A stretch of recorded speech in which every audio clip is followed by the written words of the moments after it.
नमस्कार, कैसे हैं आप सब। मैं हूँ दीप मणिका और आज मैं नवरात्रों के संदर्भ में एक इम्पॉर्टेंट इन्फॉर्मेशन आपके साथ शेयर करने आई हूँ।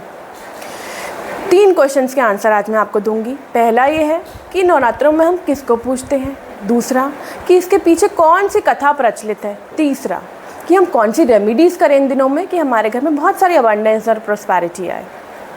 पहला तो यही है कि इन दिनों हम माँ दुर्गा को पूजते हैं। माँ दुर्गा शक्ति का प्रतीक है, शक्ति का स्वरूप है और बुराई पर अच्छाई की जीत का प्रतीक है।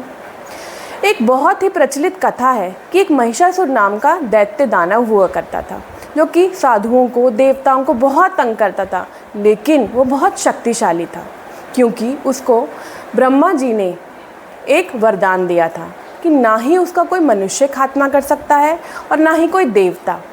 और फिर जब उसने तीनों लोकों पर आक्रमण किया तो धरती हिल गई और तब ब्रह्मा जी, विष्णु जी और शिव जी तीनों ने अपनी शक्तियों को मिलाया और तब देवी दुर्गा की रचना हुई।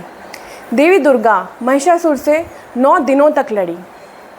तभी देवी दुर्गा के अलग अलग स्वरूपों की पूजा होती है इन दिनों, और 10वें दिन उन्होंने महिषासुर पर जीत हासिल करी। महिषासुर भी बहुत शक्तिशाली था, इसीलिए देवी दुर्गा को उससे लड़ते लड़ते 9 दिन लग गए, लेकिन 10वें दिन आखिर बुराई पर अच्छाई की जीत हो ही गई। तो चाहे विजयदशमी हो, चाहे नवरात्रे हों, इन दोनों ही पर्वों पर हम बुराई पर अच्छाई की प्रतीक को पूजते हैं, जैसे कि माँ दुर्गा, श्री राम। अब कुछ रेमेडीज़ अगर हम इन दिनों कर लें तो उससे हमारे घर में बहुत ही सारी खुशियाँ आ सकती हैं, प्रॉस्पेरिटी आ सकती है, नेगेटिविटी दूर जा सकती है।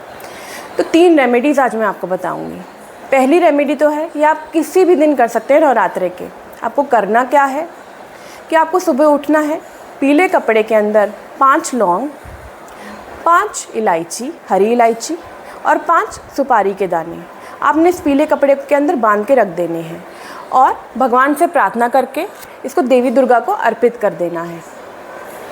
दूसरी रेमेडी है कि शिवलिंग पर हर रोज़ कुछ लौंग चढ़ा दीजिए। इससे आपके राहु केतु का दोष दूर होगा, और अगर राहु केतु का दोष दूर रहेगा तो आपको मेंटली आप स्टेबल रहेंगे और अपनी डिसीजन मेकिंग अच्छे से कर पाएंगे और आपकी सारी की सारी प्रॉब्लम्स दूर हो जाएंगी।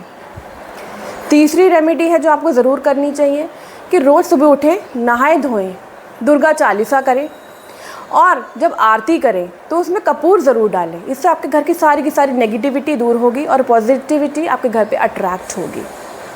तो नमस्कार, आज के लिए इतना ही, फिर मिलेंगे।